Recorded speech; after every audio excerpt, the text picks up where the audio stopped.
Welcome again to Budget with Brian. These are not new to the market. This is a 10.8 impact driver, and this particular one is the TD153. I'm a big fan of 10.8, as you'll see from my various other videos, but I'm also a big fan of this as a tool, and the reason is it's got such versatility.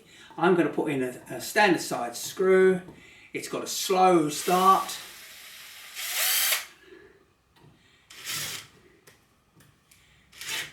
And here we go.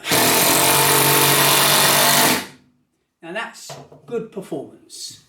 But the real advantage of this tool is it's small and light, and you can use it on kitchen cupboards with great effect because it is gentle all the way down to very small screws indeed.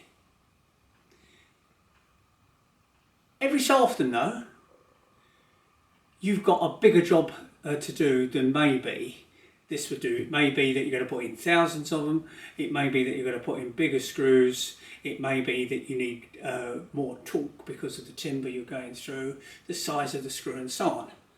So I recently bought the Makita, and this is the DTD153.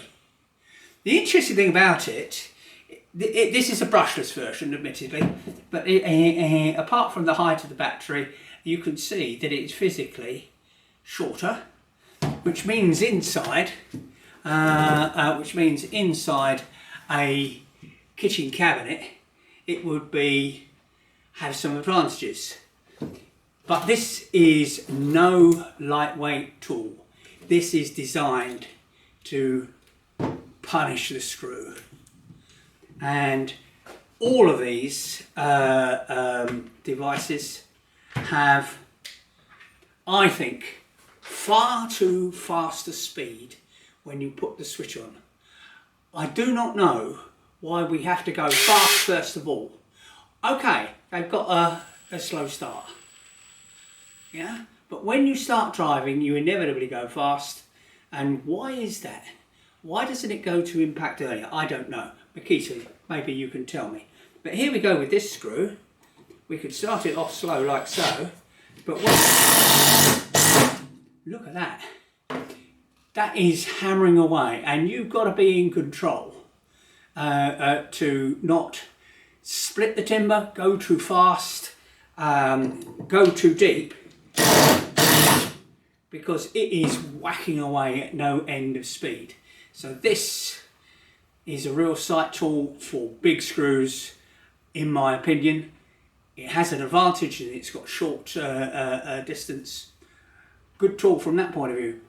The later tool, of course it's more expensive, has got a control on the bottom, which means that you can slow the startup speed down.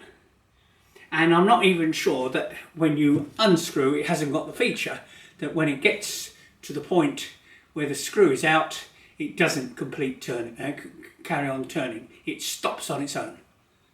That's a feature we've seen in other tools, in other makes. So, not a bad tool. Be aware what you're buying. It is a beast. Okay, let's talk you around the tool. You've got a belt clip, which actually can be fitted this side as well, if you're left or right-handed. Obviously forward and reverse. It's got twin LEDs, whereas my 10.8 had a single LED. And that's about it.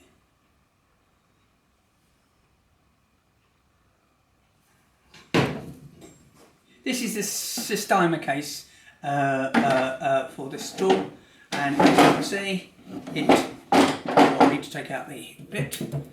It fits in there like so, and the good thing about this is this box, for once in its life, the insert assumes you're going to leave it with a battery connected.